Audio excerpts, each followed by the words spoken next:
May mga kwento ng tagumpay na parang pelikula. Mula sa kahirapan, biglang aangat ang isang tao at makikilala ng buong bansa. Pero minsan, ang parehong kwento ay may kasamang matinding pagsubok na halos magpabagsak sa lahat ng pinaghirapan.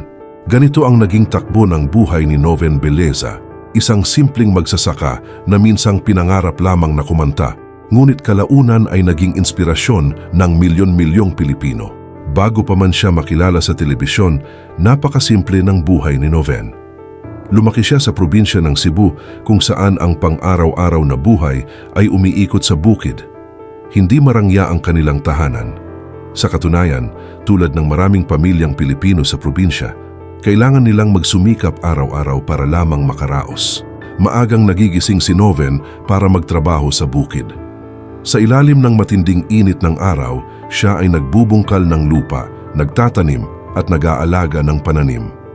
Walang kasiguraduhan ang kita sa pagsasaka. Kapag maganda ang ani, may pagkain sa mesa. Kapag hindi, kailangan nilang magtiis. Pero sa gitna ng lahat ng hirap na iyon, may isang bagay na nagbibigay kulay sa kanyang buhay, ang pagkanta. Hindi man siya dumaan sa formal training, likas ang kanyang talento. Sa tuwing may fiesta sa baryo o simpleng handaan, madalas siyang inaanyayahan ng mga kapitbahay upang kumanta. Kapag hawak niya ang mikropono, parang nawawala ang lahat ng problema. Ang simpleng magsasaka ay nagiging isang performer na kayang magbigay saya at emosyon sa mga taong nakikinig. Pero bago ang lahat, baka pwedeng palike ng video at mag-subscribe sa aking channel. Maraming salamat po. Maraming nagsabi sa kanya noon na may kakaiba siyang boses. May lalim, may puso at may kakayahang magpaantig ng damdamin. Ngunit para kay Noven, ang pagkanta ay simpleng libangan lamang.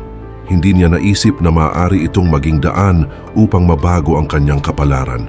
Hanggang sa dumating ang pagkakataon na mag-audition siya sa sikat na singing competition segment ng It's Showtime na tinatawag na Tawag ng Tanghalan. Sa unang pag-akyat niya sa entablado, dala niya hindi lamang ang kanyang boses kundi ang kwento ng kanyang buhay. Isang magsasaka na may simpleng pangarap, ang marinig ng buong bansa ang kanyang tinig. At nang kumanta siya, agad napansin ng mga hurado at manonood ang kakaibang emosyon sa kanyang boses. Hindi ito parang ordinaryong performance, parang bawat linya ng kanta ay naglalaman ng mga tao ng paghihirap, pag-asa at pangarap. Linggo matapos ang linggo, patuloy siyang nanalo sa kompetisyon. Unti-unting minahal ng publiko ang kanyang kwento. Maraming Pilipino ang nakarelate sa kanya dahil nakikita nila ang sarili nila sa kanyang pinagmulan. Isang simpleng tao na may malaking pangarap. Sa huli, dumating ang araw ng Grand Finals. Now the night has gone, now the night has gone away. Milyon-milyong Pilipino ang nakatutok sa telebisyon. Lahat gustong malaman kung sino ang magiging kauna-unahang Grand Champion ng Tawag ng Tanghalan. At nang i-anunsyo ang kanyang pangalan bilang kampiyon, tila tumigil ang mundo ni Noven sa isang sandali. Mula sa pagiging simpleng magsasaka, siya ay naging pambansang inspirasyon. Sa isang iglap, nagbago ang kanyang buhay. Nakamit niya ang malaking cash prize, bahay at lupa, at maraming oportunidad sa mundo ng entertainment. Maraming shows ang dumating, concerts, television guestings at performances sa iba't ibang lugar sa Pilipinas. Ang dating magsasaka ay ngayon isang singer na hinahangaan ng marami. Ngunit tulad ng maraming kwento sa showbiz, hindi lahat ay nananatiling perpekto. Noong 2018, isang malaking kontrobersya ang yumanig sa kanyang buhay. Isang babae ang nagsampa ng kaso laban sa kanya na may kaugnayan sa umano'y panggagahasa. Ang balita ay mabilis kumalat sa media at social media. Maraming tao ang nagulat, lalo na ang kanyang mga tagahanga na kilala siya bilang isang simpleng probinsyanong singer. Dahil sa reklamo, siya ay inaresto at nakulong habang dinidinig ang kaso. Para kay Noven, isa itong napakabigat na pagsubok. Mula sa kasikatan at tagumpay, bigla siyang napunta sa isang sitwasyon na halos sumira sa kanyang pangalan at karera. Habang nasa kulungan, maraming tanong ang umiikot sa kanyang isip. Paano na ang kanyang pangarap? Paano na ang kanyang pamilya? At higit sa lahat, makakabangon pa ba siya mula sa kontrobersyang ito? Ang mga araw sa loob ng kulungan ay hindi madali. Isang malaking pagbabago mula sa buhay na kanyang nasimulan matapos ang kanyang tagumpay sa tawag ng tanghalan. Habang lumilipas ang mga buwan, patuloy ang pag-usad ng kaso. Hanggang sa dumating ang isang mahalagang pangyayari, binawi ng complainant ang kanyang reklamo laban kay Noven Beleza. Dahil dito, ibinasura ang kaso at siya ay nakalaya mula sa pagkakakulong. Bagamat nakalaya siya, hindi na madaling ibalik ang dating imahe. Ang showbiz ay isang mundo na mabilis magbago. Kapag nawala ka sa spotlight, mabilis ding may papalit. Unti-unting naging tahimik ang kanyang pangalan sa mainstream media. Pero sa kabila ng lahat, hindi siya tuluyang nawala sa musika. Sa halip na sumuko, pinili niyang ipagpatuloy ang kanyang passion sa mas simpleng paraan. Madalas siyang makita sa mga provincial shows, local concerts at iba't ibang events sa buong bansa. Doon niya muling nakilala ang mga fans na patuloy na sumusuporta sa kanya. Para sa marami, ang kanyang kwento ay hindi lamang tungkol sa kasikatan, kundi tungkol sa pagbangon. Dahil ang tunay na lakas ng isang tao ay makikita hindi sa tagumpay, kundi sa kung paano siya bumangon matapos ang pinakamalaking pagsubok sa kanyang buhay. Ngayon, mas pinipili ni Noven Beleza ang mas tahimik na pamumuhay. Mas binibigyan niya ng halaga ang pamilya at ang mga taong nanatili sa kanyang tabi noong mga panahong pinakamahirap ang kanyang buhay. Patuloy pa rin siyang kumakanta. Hindi lamang para sa kasikatan kundi dahil ito ang bagay na tunay niyang mahal. Sa bawat kanta na kanyang inaawit, dala niya ang buong kwento ng kanyang buhay. Isang kwento ng pangarap, tagumpay, pagkadapa at muling pagbangon. Hindi man kasing ingay ng dati ang kanyang pangalan sa showbiz, ang kanyang kwento ay nananatiling inspirasyon sa maraming Pilipino. Dahil sa huli ang buhay ni Noven Beleza ay patunay na ang tagumpay ay hindi lamang nasusukat sa kasikatan. Minsan ang tunay na tagumpay ay ang kakayahang bumangon matapos ang pinakamadilim na yugto ng iyong buhay.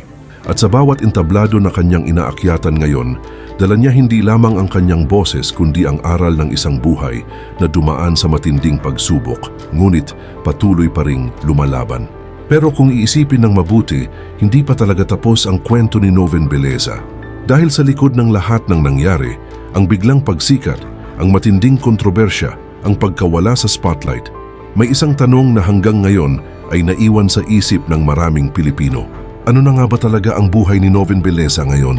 Marami ang nag-aakala na tuluyan na siyang nawala sa mundo ng musika. Na ang minsang magsasakang naging kampiyon ng buong bansa ay isa na lamang alaala ng isang panahon sa telebisyon. Pero ang totoo, ang kwento niya ay hindi pa nagtatapos. Sa mga probinsya, sa maliliit na entablado, sa mga fiesta at lokal na events, patuloy pa ring naririnig ang boses na minsang nagpaiyak sa mga hurado at manunood ng tawag ng tanghalan. Hindi naman ito kasing enggrande ng dati. Wala nang malalaking ilaw ng studio o milyon-milyong manunood sa telebisyon. Pero naroon pa rin ang isang bagay na hindi kailanman nawala ang puso sa bawat kanta. Sa bawat performance niya ngayon, may dalang ibang klaseng emosyon ang kanyang boses. Para bang mas malalim, mas totoo, at mas puno ng karanasan. Dahil ang isang taong dumaan sa matinding pagsubok ay nagiging iba ang paraan ng pagkanta. Hindi na lang ito simpleng performance. Isa na itong kwento. Kwento ng isang taong nangarap. Kwento ng isang taong umangat mula sa hirap. Kwento ng isang taong nadapa sa gitna ng tagumpay. At kwento ng isang taong piniling bumangon muli. Marahil iyon ang dahilan kung bakit hanggang ngayon ay may mga tao pa ring humahanga sa kanya. Hindi lamang dahil sa kanyang boses, kundi dahil sa kanyang pinagdaanan. Dahil sa totoo lang, maraming Pilipino ang nakakakita ng sarili nila sa kwento ni Noven Beleza. Hindi lahat ng pangarap ay diretso ang daan. Minsan may mga pagkakamali, may mga pagsubok, may mga panahong parang gusto mo nang sumuko. Pero ang tunay na laban sa buhay ay hindi kung ilang beses kang nadapa, kundi kung ilang beses kang bumangon. At iyon ang patuloy na ginagawa ni Noven Beleza hanggang ngayon. Tahimik man ang kanyang buhay kumpara noong kasagsagan ng kanyang kasikatan, dala pa rin niya ang parehong pangarap, ang kumanta mula sa puso. Dahil para sa isang taong nagsimula bilang simpleng magsasaka na kumakanta lamang sa baryo, ang bawat entablado na kanyang inaakyatan ngayon ay isa pa ring biyaya. Isang paalala na minsan, kahit gaano kalayo ang narating mo, hindi mo dapat kalimutan kung saan ka nagsimula. At marahil iyon ang tunay na kwento ni Noven Beleza. Hindi lang ito kwento ng kasikatan.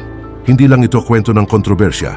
Ito ay kwento ng isang ordinaryong Pilipino na minsang binigyan ng pagkakataon na marinig ng buong bansa ang kanyang tinig. At kahit nagbago na ang takbo ng kanyang buhay ngayon, ang kanyang boses ay mananatiling simbolo ng isang pangarap na minsang pinaniwalaan ng milyon-milyong Pilipino. Dahil sa huli, maaring mawala ang kasikatan. Maaring lumipas ang panahon. Pero ang mga kwento ng pagbangon ay kailanman hindi nakakalimutan.